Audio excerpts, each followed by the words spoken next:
SIR hearing লাইনে দাঁড়িয়ে অসুস্থ হয়ে পড়লেন এক ব্যক্তি। জানা গেছে নদিয়ার শান্তিপুর পৌরসভার 12 নম্বর ওয়ার্ডের বাসিন্দা উজ্জ্বল বিশ্বাস, বয়স আনুমানিক 52। এদিন ফুলিয়া শান্তিপুর ব্লকে হেয়ারিং এ এসে লাইনে দাঁড়িয়েছিলেন। সেই সময় হঠাৎই অসুস্থ হয়ে পড়ে সে। এরপর তাকে তড়িঘড়ি উদ্ধার করে ব্লক প্রাথমিক স্বাস্থ্য কেন্দ্রে নিয়ে গেলে অবস্থার অবনতি হওয়ায় জেলা মেডিকেল কলেজে স্থানান্তরিত করেন চিকিৎসকেরা।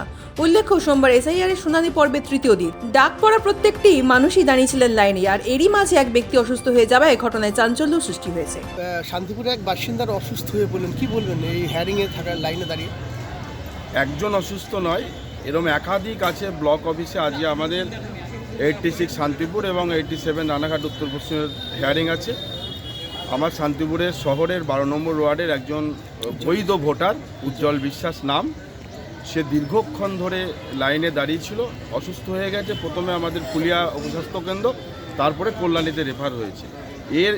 আজকে যদি আমি চাই যে ঈশ্বর তাকে ভালো রাখুক, কিন্তু এর দায়ভারটা কে নেবে? আজকে যদি একটা অঘটন ঘটে, নির্বাচন কমিশনকে দায়ী নেবে? আর এখানে বসে তাবেদারি করা হচ্ছে।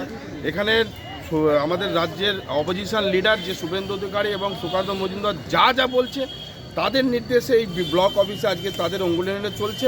আজকে বৈধ ভোটারের নামে নোটিশ হয়েছে। আমি নিজে ইআরওর সাথে কথা বলে এসেছি, বিডিওর সাথে কথা বলেছি, 2002 সালের তালিকা নিয়ে কথা বলেছি যে এর কি করে নোটিশটা হয়। তো তারা বলছে যে এটা ভুল হতে পারে। তাহলে এর ভুলের দায়িত্বটা আপনাদের নিতে হবে, সম্পূর্ণ দায়িত্ব আপনাদের। অর্থাৎ মূল বক্তব্য হচ্ছে যেটা, যে তারা বলেছিল যে হিন্দুদের ভোটের নোটিশ যাবে না, ভোটের নাম থাকবে বিজেপির কথায়, রোহিঙ্গা ধরবো, এবং বলছে জয় শ্রীরাম বললে তাদের নোটিশ হবে না, ভোট থাকবে। আজকে দেখুন, আমি তো সমস্ত মানুষকে বলছি যে বিজেপির ক্যাম্পে গিয়ে তারা প্রশ্ন করুক যে আপনারা বলেছিলেন যে জয় শ্রীরাম বললে ভোটের নাম কাটা যাবে না, নোটিশ হবে না। এর জবাব তাদের দিতে হবে। এবং আসল কথা হচ্ছে তারা বারবার নির্বাচনে পর্যুদস্ত হচ্ছে, এবং তারা ভারতবর্ষের প্রধানমন্ত্রী এবং স্বরাষ্ট্রমন্ত্রী বারবার এসে তারা ফেলিওর হয়েছে। 26-এর নির্বাচনে এসআইআর করে বাংলা দখল করতে চায়, যেটা দিবাস্বপ্ন।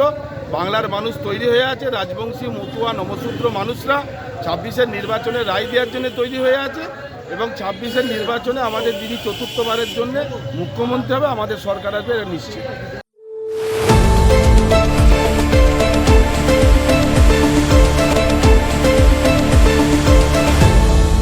আপনারা দেখছেন এই বেলা বাংলা, শিরোনামে সবার আগে।